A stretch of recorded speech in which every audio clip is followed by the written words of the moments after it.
make cybersecurity easier.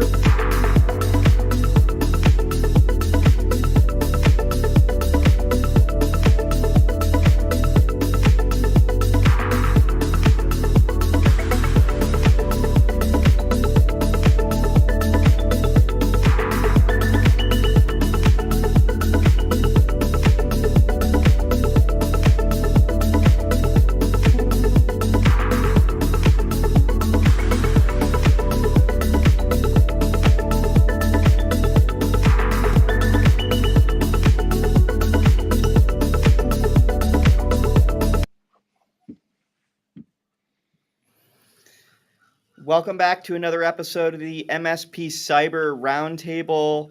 I've got Richard Kranendonk with me today, back for a second visit here to the roundtable.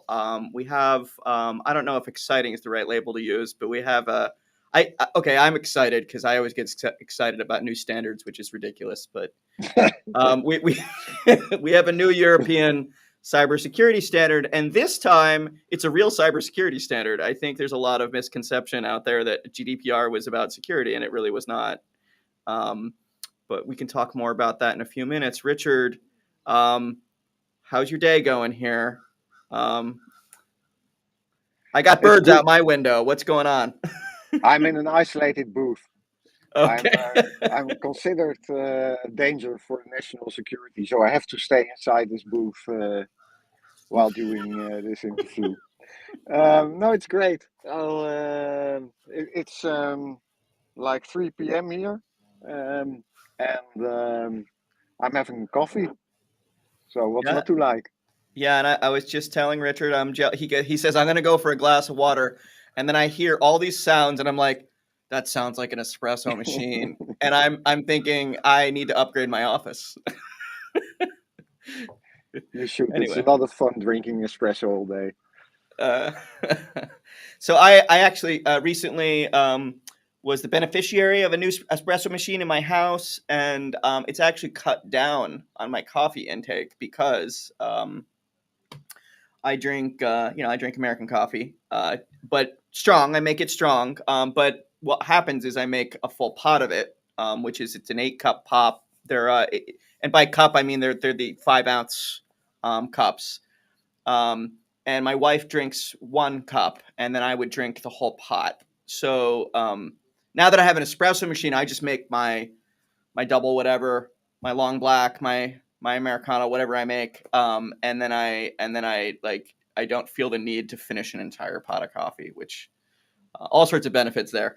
But yeah. I guess if I had it at the office, yeah, I would be on a wheel like all day. Yeah, well, it's I know how to restrain myself, but it's like also like a social thing, having a talk and having a cup of coffee. So yeah. And of course, I threatened that there might be a train, and I hear a train in the distance, so I shut the window hear here. It here, so it doesn't pick Oh, up not the yet. audio. It's about to be right outside the window. Okay. Well, so last time you were on the show, you brought like this really cool instrument that I got really excited about, which was these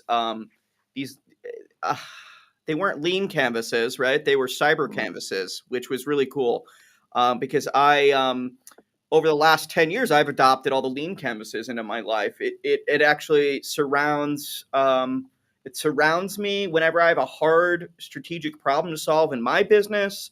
Whenever I'm working through things with my peers or people who I'm trying to mentor, I always pull out the Canvas exercise and we go through a strategic assessment of something. And there's the train.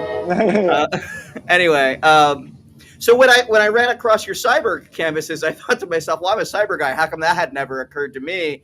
And it's so great because it's really challenging sometimes to take what's a really complicated thought process and simplify it to the point where someone can execute it on their own with minimal instruction, which is really, really important. You know, when you're going through risk management exercises, most organizations in the world only do one of those once every few years. If you're lucky, you're in an organization that does it every year, right? And so you never really get great at it. You never get great No. at it if that's your situation, unless you're someone like Richard or someone like me, where you're going organization to organization, and you got to be bad at it like 4 or 5 times in a row, and then you got good at it, and then you kept up your practice, Yeah. and so that's the way risk exploration, threat modeling, threat management is usually done. And so I just it was so exciting to go through those canvases, and they're still available on your website, right? Yeah, And they're still available. They're still free. I put up a like a manual, uh-huh. um, so people can try it for themselves inside their organizations or inside their team. And they can always call me, of course, for extra help. And well, I think it's very important to involve not just the risk professionals and not just the IT professionals, but the rest of the organization, Yeah. like management, but also different departments to learn them how to identify risks in the organization within their team and how they can actually address those risks without making it somebody else's problem. So yeah, there's a lot to be won there. So yeah, so we could check those out. What is it? I wish I programmed in the other URL. What's the website that people can go to? It's They can check it out at thinkingsecurity.works. thinkingsecurity.works. So I will throw that in here, and we'll put it up on the screen. Um,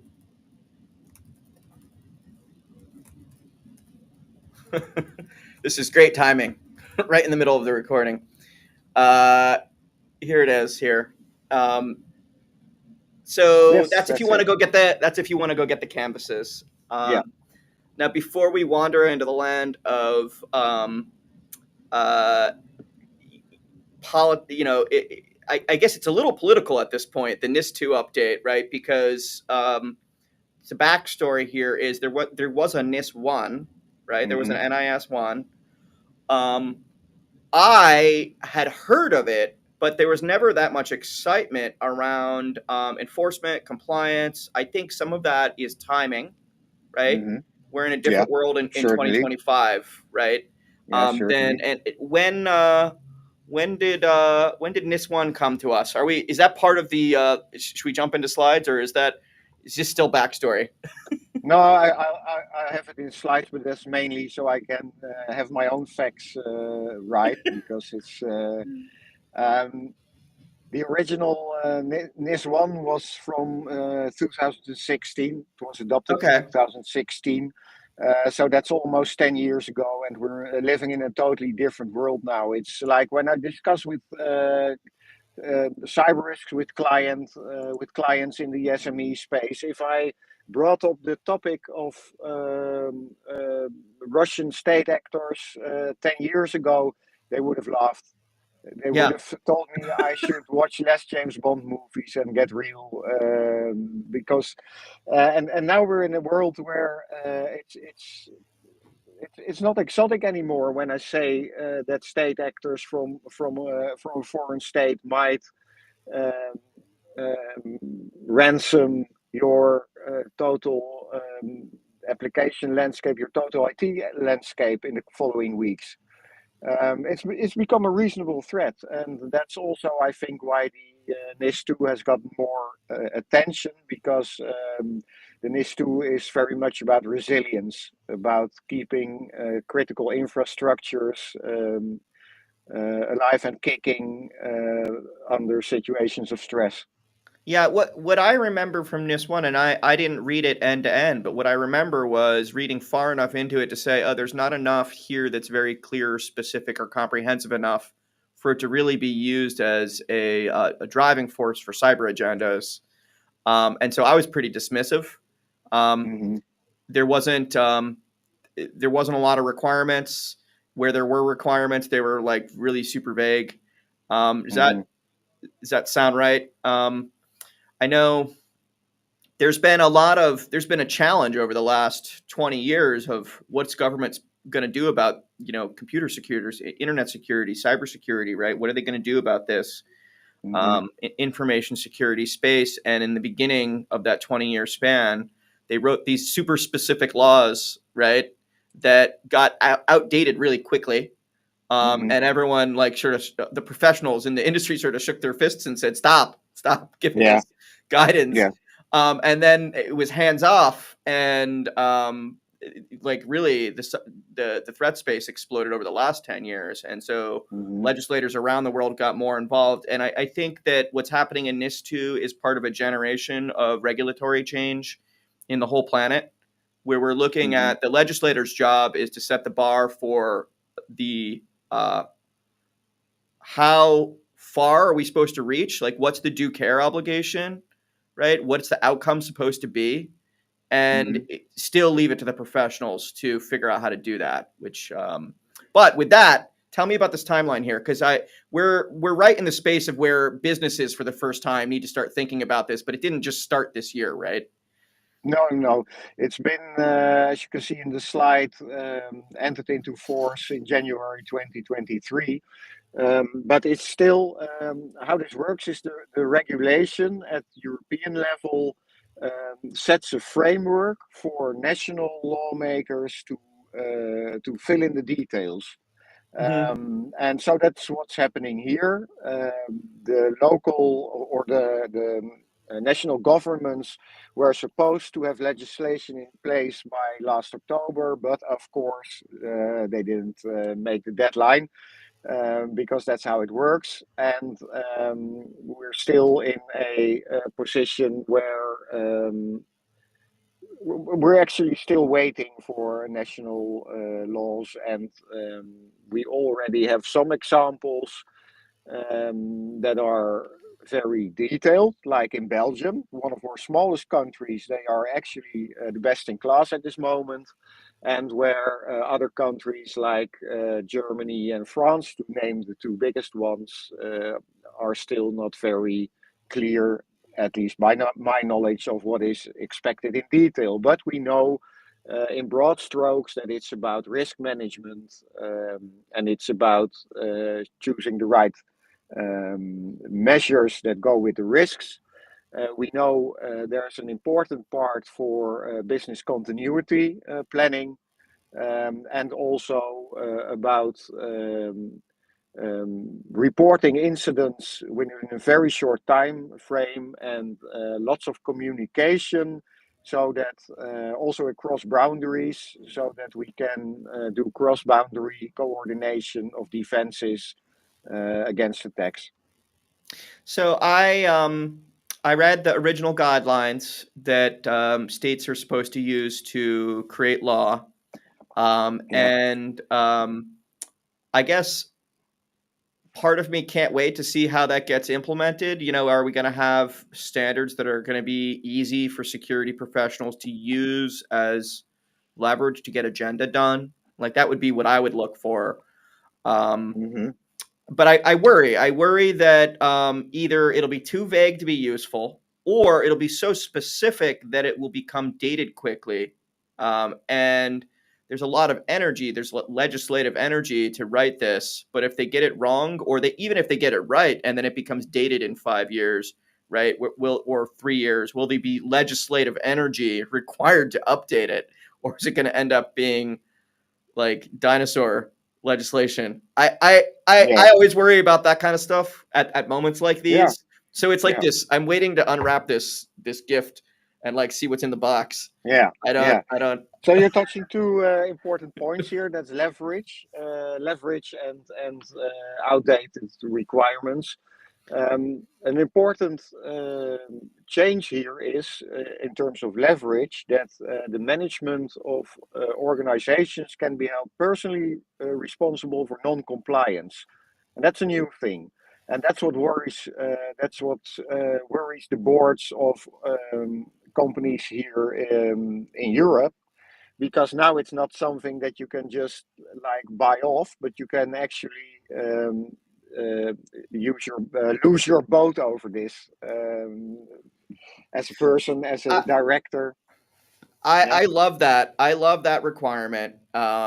I think that people should be worried about their responsibilities when it comes to protecting data when data systems are supporting continuity of our civilization, right? Hmm. And you've got a responsibility when you're operating an organization or when you're oversight for business management operating an organization. You have a responsibility to have you have both like the board members have a due care obligation, right? And the Yeah, executives have a due diligence obligation. And if yeah, you're not taking reasonable steps, um, that is, and there's different ways that the reasoning standard is used, but the reasonable person test both um, both looks at is the actions this person took like reasonable. If you took another business manager in the same situation, same industry, similar business, would they have made the hmm same decision? Would that be reasonable? Like that's one thing we look at. The other thing we look at is did this person actually stop and think through it? Did they make a yeah. were they ignoring their were they abdicating their responsibility, or did they actually take it seriously and try to do their best, right? And I there's actually not enough. You would think that is a requirement, but it's really I'm not aware of a lot of places in the world where it's easy to hold business managers accountable for screwing up in cyber. um, and Yeah, and what always surprised and annoyed me is that information security has been treated as something that you like almost optionally can do. Like a CEO or a CEO, COO will talk with the management layers below him about money, about clients, about employees, all kinds of stuff. Uh, but not about cybersecurity, not about the flow of information and securing that flow of information, where we all know that the flow of information is what drives a company.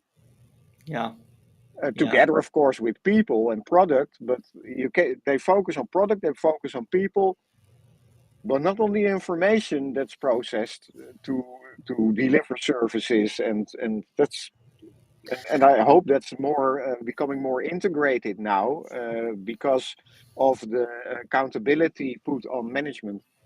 Now, just to contrast this with GDPR, which I think you'd have to be hiding under a giant pile of rocks at this point to be a business manager in the EU and not, or really anywhere in the world, and not understand what your responsibilities are when it comes to GDPR, right? Hmm. Um, so I think that management it has been introduced to this concept. It's not a foreign concept, right? That they have responsibilities to protect the data. Although I think that this is going to expose whole new areas of the economy to some security concepts that were never exposed before. Because GDPR, first of all, was only focused on privacy, right? It was what Yeah. do you do with private information about an individual person, right? Hmm. And oh, there you go. And not only that, but there's huge sectors of the economy that almost don't touch personal information at all, right? If you're in a Hmm. B2B business, yeah, you have some information about your own employees, right? It's very Yeah. limited. It's easy to protect. Some people argue that GDPR doesn't apply, although I would argue if you've got private information on anyone, you have to protect it. Um, yeah, it caused an obsession with cookie banners, but but It's true. it really did. It really Yeah. did. But it created a campaign, right? The cookie banners drove it into the consciousness of every individual that you have data that belongs to you or is about you, right? That people have a responsibility to protect, and you have to make choices as well. You have to make choices as a consumer. The businesses you buy from have to make choices on their marketing practices, right? Hmm. Are they Yeah. going to do? Are they going to take care of the consumer, right? Yeah. Um, and so, with NIS2, though, we're not just saying we have to protect people's data. What we are saying is we actually have to protect the um, the entire digital infrastructure of our world, right? This isn't just Yes. Yeah. someone's private information because you could leak someone's private healthcare information, right? but Hmm. that might not actually impact their quality of care in a hospital, right?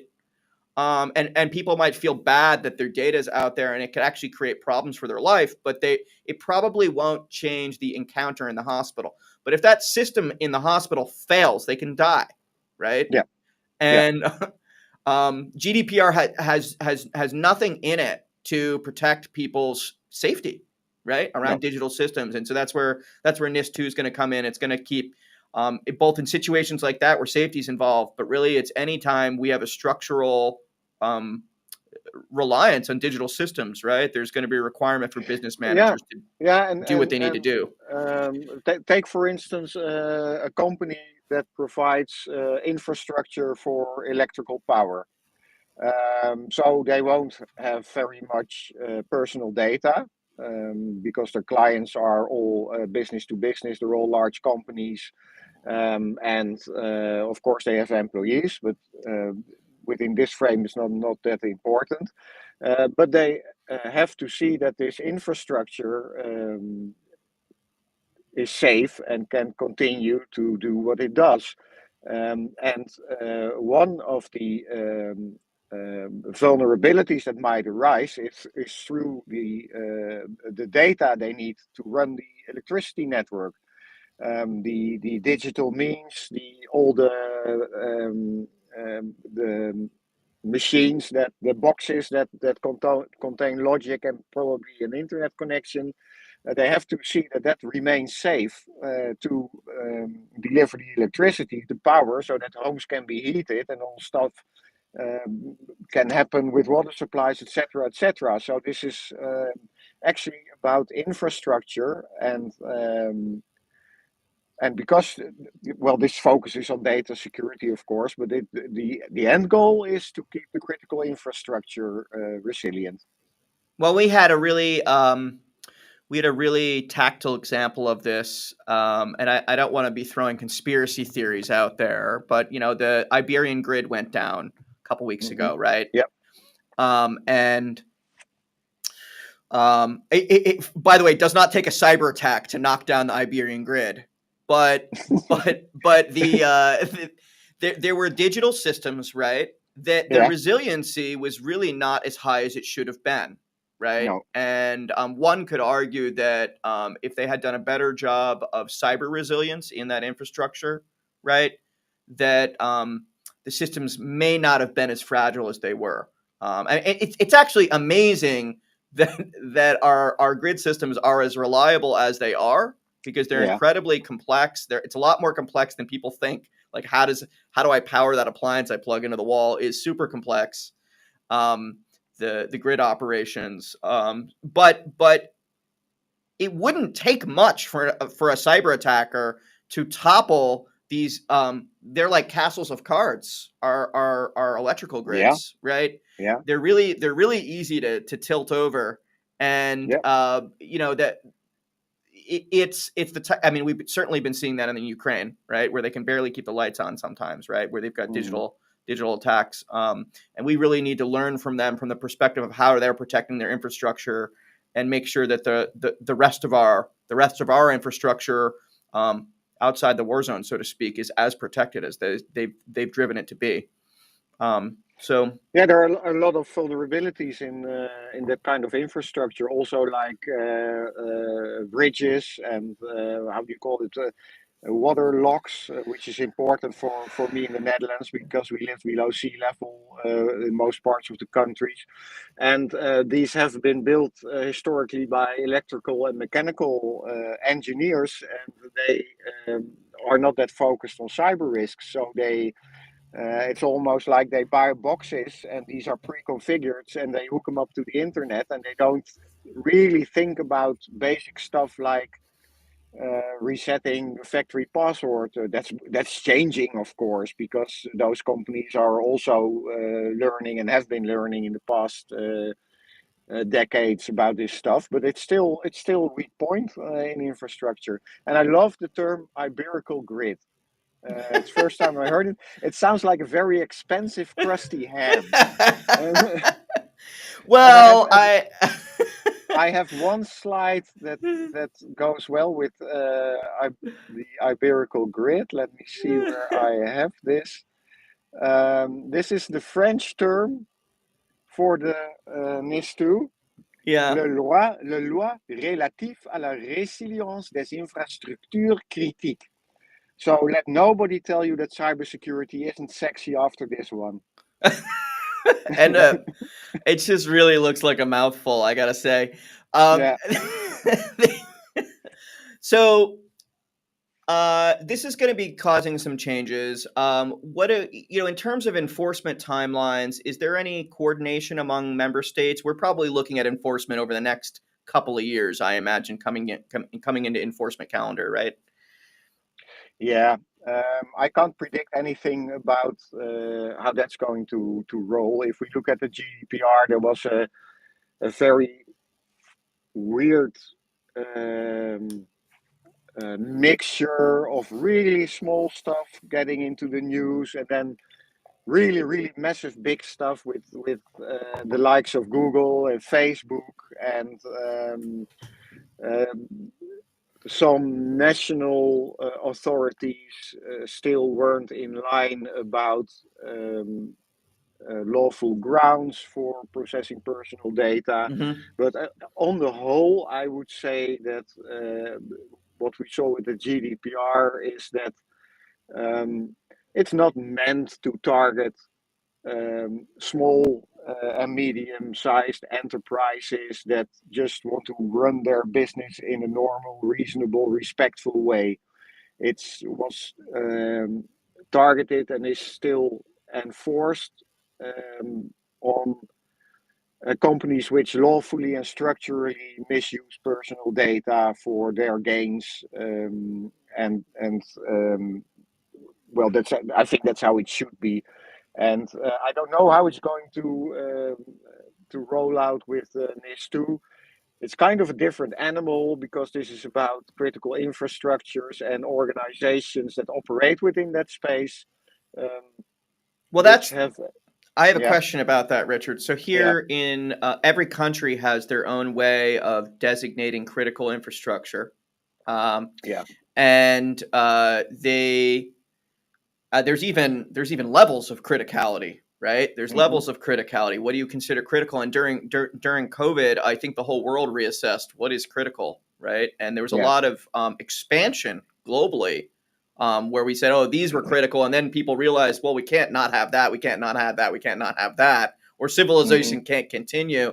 And so critical infrastructure either got that category either got larger, or in some cases there's a new layer below critical, but like in any Subcritical, case, yeah, it's subcritical. So, yeah, but the reality here is that the economy is complex. You've got a power company, okay, that's critical, but then you have to look at, well, what does the power company need to survive? And they need food deliveries to the cafeteria to make sure that their workers can do whatever they need. Like the usually there's a little bit of expansion effect around the critical infrastructure when it comes to supply chain.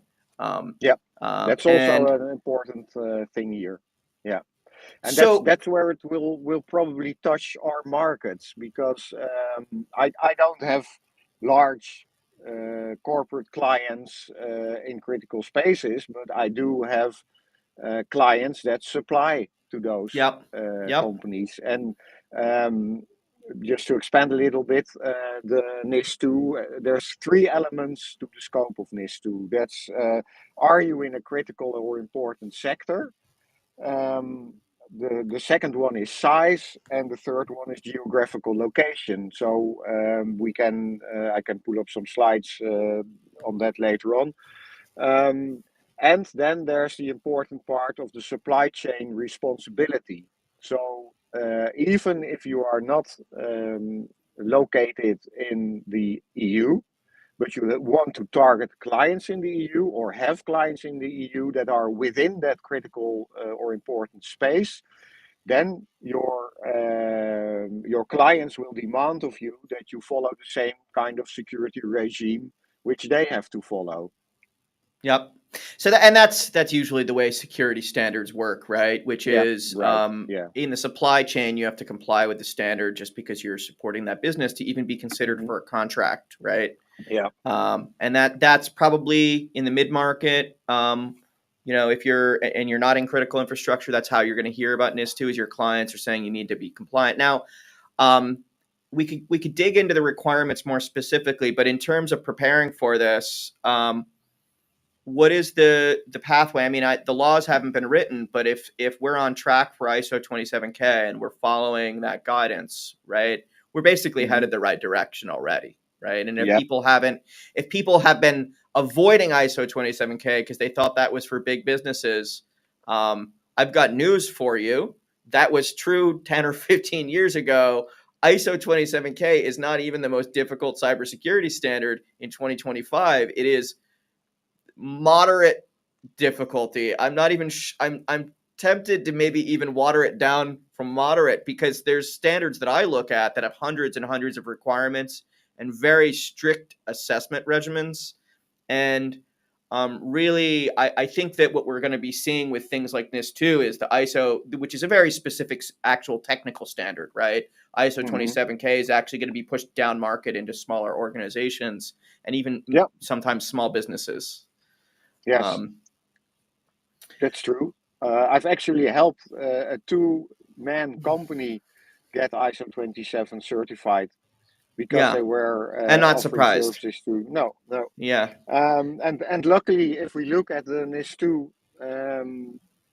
and where it's heading, we can see that I already mentioned Belgium, one of the smallest countries, who have actually published a what they call the Cyber Fundamentals Framework. And if you look at it, it's basically the ISO 27K annex, so the controls of ISO 27K combined with a NIST or NIST process model.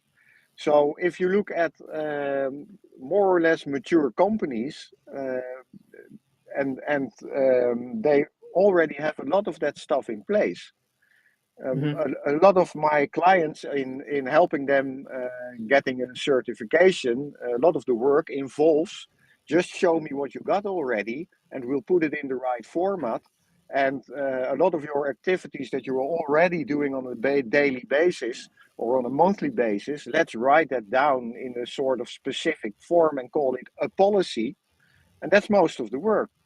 Because Yeah. if you're running your IT infrastructure in a sensible way, you're doing most of the stuff.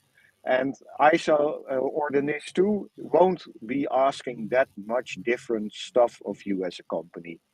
So that's it's not going to be something very horrible and new, and it's just going to be a more formalized continuation of best practice. So what I other than generally it would be great to head towards ISO 27K, which has there's a process to an ISO 27K assessment and risk Hmm. management. Actually, the risk management guidance in ISO 27K is some of my favorite because it's generic. And Yeah. I don't want to say it's vague, right? Because what they are saying is get some cybersecurity professionals, let them do their thing, which Yeah, which sort of. which Yeah. is what you should be doing. And Yeah. you have the actual flexibility in an ISO 27K risk management process to. There's a lot of room for flexibility there in how you manage your cybersecurity program, and so you Hmm. can actually use ISO 27K and go through a small business. You can also go through a large enterprise, and the process is going to look really different, right?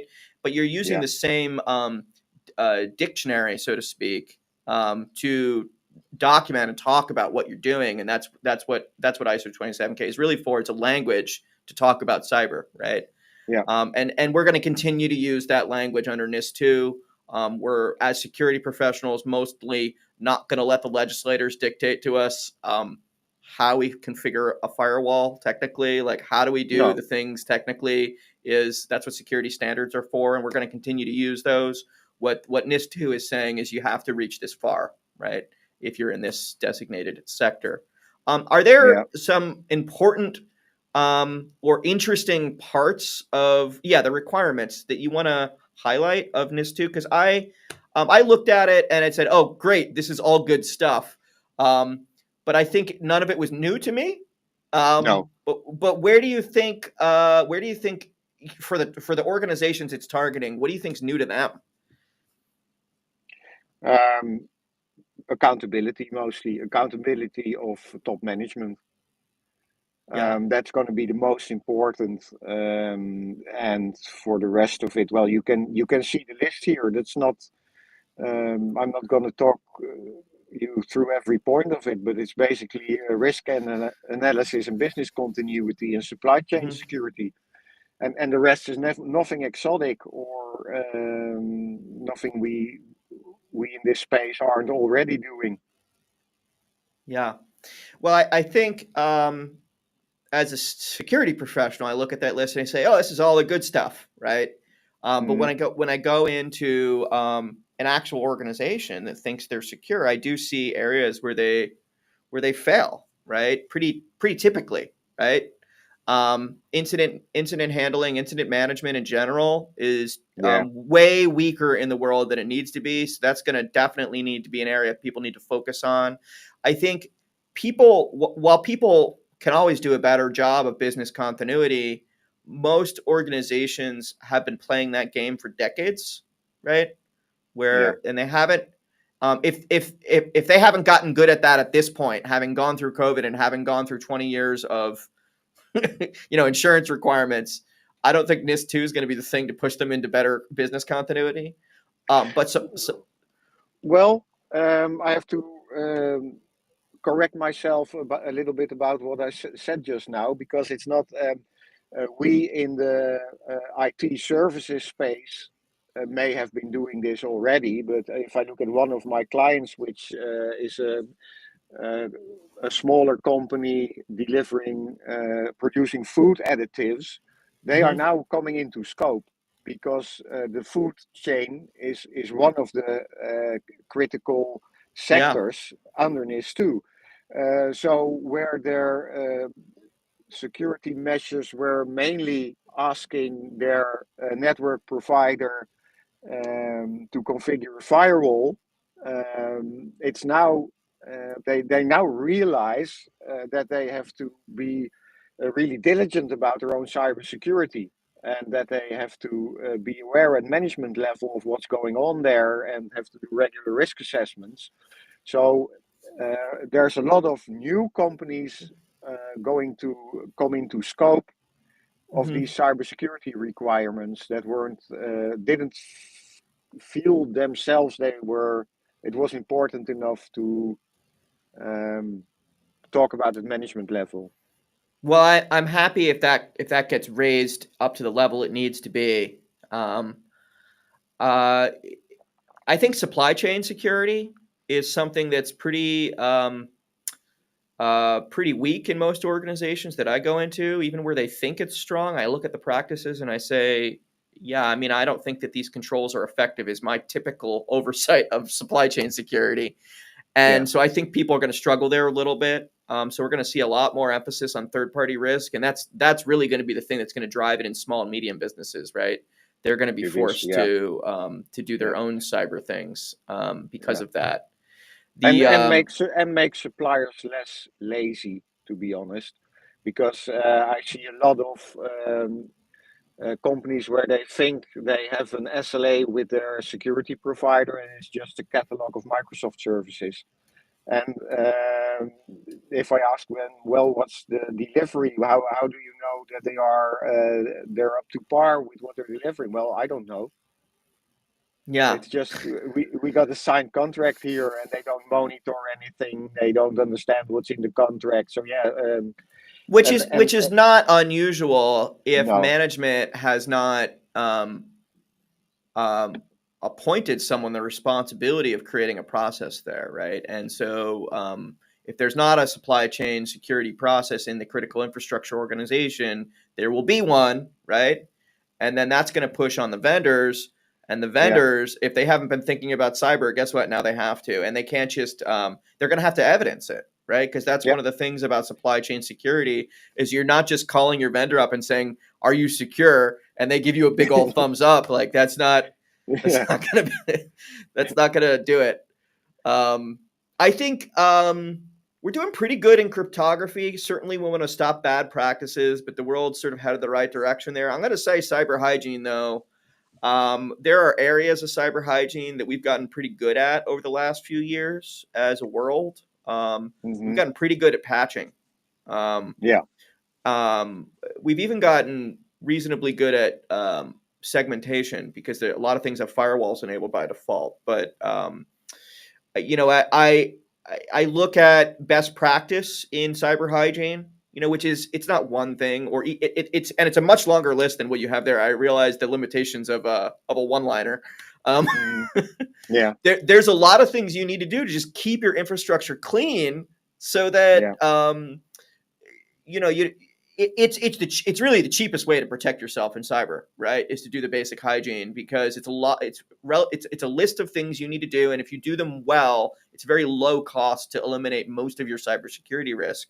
And what I see in most organizations is they do one, two, or three things well and they do 5, 8, or 10 things not at all, right? Yeah. And there's going to have to be a lot more attention to detail there on what is the list of things that your IT organization is actually supposed to be doing on a regular basis. Yeah. So that's and identity security, right? So you wrote it here, human resources security, right? But we have to follow the identity from the point that someone's identified this person is supposed to have access to a system, right? Making sure that Hmm. person is who they say they are, making sure they're on a safe device, they're in a safe environment, that they're only accessing the things that they're supposed to. When they leave, that they're no longer accessing those things, right? Yeah. There's a lot of process that needs to go into place there, and it's not like you said something you could just pick out of a Microsoft catalog. Um, No. No. No, and even more so when you're running a project with external third-party people coming in, but that's also a huge gap mostly for companies. so we talked we talked about your canvases last time in detail. You've got a project you're working on, so I guess it's really in advance of this expansion of ISO 27K, which is it's just going to NIS2 isn't about um, ISO 27K, but it just so happens that NIS2 is the tool set that people are going to be sorry, ISO 27K is the tool set people are going to be using to solve NIS2 requirements, right? And a lot of organizations have avoided it because they thought it was too much overhead. It was difficult. They thought it was for companies much bigger than them, right? But they do need a cybersecurity standard. If you're in the EU, this is the most obvious security standard. It's not the most difficult. I'm going to tell you. I work with standards in the US that have twice as many controls or sometimes 4 times as many controls. There's one out of Australia with 700 controls in it. ISO 27K is less than 100 practices, and if you do them well, you are going to eliminate most of your cybersecurity risk, and you're going to be doing all the things you should be doing. So, but it's still a technical standard. You still need professionals to support you, but you're doing something new. So why don't you tell us about your new project? Yeah. I've worked in security and in within the ISO 27K space since 2017 now, and there's a lot of needless perceived complexity where a lot of people are making money, and that's good for them. I'm not morally against it, but it kind of works like this because you say the ISO 27001 is easy, but a lot of normal people think it's an unreadable piece of junk. It's very complex for normal people to understand what's going on there. Because there's a lot of stuff like a snake biting its own tail in some of the controls versus the main clauses. Whereas if you look at it from a distance, it's not that complicated. The proposition is of ISO 27 DIY is that you don't need expensive consultants for most of the work. There can be a clear path to getting ready for your certification audit, even if you're a scrappy startup, or even if you have low affinity with IT and IT security. Because basically, um, you can start with being aware of your context as an organization, um, identifying risks, and then finding measures that go with that risks, and then gradually working towards the NXA that lists all the controls that you should have in place. Um, and a lot of this is quite standard and in a lot of ways the same for 80% of your business, for 80% of the organizations.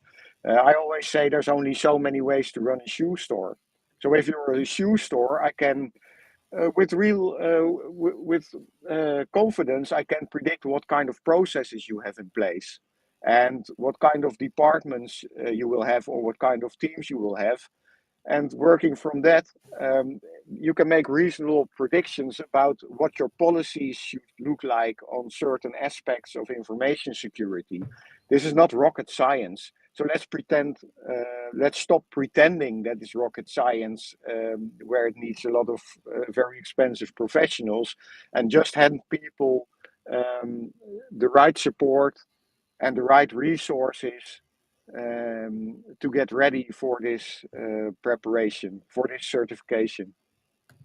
So, in terms of getting ready, you're taking an interest list right now. So I put the website up here on the screen, and people can sign up and they can raise their hand and they say, "Yeah, I'd like the easy way through this path." Yeah, Um, and you'll yeah, be reaching out to them soon. I will. Um, I will. I'm still developing the platform for this, but I'm looking at launching this in Q3, um, more at the end of Q3 to be realistic. But it's also for me a way to gauge interest to see if this, um, how do you say, touches a snare, we say in the Netherlands. I don't know what the oh, that English works. expression That is. works. Yeah, Yeah. okay, okay. So I see a lot of postings like this in on Reddit, like people saying, "Yes, we are a small company. We want to target a business-to-business client, but they demand ISO 27001. Can we afford this?" And I'm saying, "Yes, you can. It takes a Yeah. little effort." Well, and they won't have much choice. I'm going to tell you what makes it affordable, though, is to start early and not rush. Yeah, So that what becomes expensive is when you can't wait. You waited too long, and now you have to hire an expensive professional to get things done quickly. yeah, So people really want to get a jump on the NIS2 requirements. They should start thinking about beginning their process in the next few months. You can really get through this full process in a year without too much effort, like without too much pulling hair out, right? You can hmm move methodically through control implementations, and it won't really throw anyone's schedule out of into difficulty. So it's when you need to rush that it's a yeah. problem. So You're absolutely right. Don't try to fit it in the last 3 months because you scheduled the certification audit already, yeah. because that's when you start losing time and money. So just go at it in your own pace and start early. Well, before we leave today, Richard, uh, are there any takeaways you want to leave us with about NIS2? What people should be thinking about over the next few months, because we don't have enforcement deadlines yet, No, right? What should no. people be thinking about? Um, I would say start a dialogue with your main clients on this. You can see you can find which entities are in the critical sector, Do you have clients there? Do you wish to target clients there? Find out what the path is they're on, what they want of you. Try to cooperate, because probably the guy or gal on the other side of the fence has the same problems as you have, and would be glad to cooperate, because also their continuity requires that you are on board and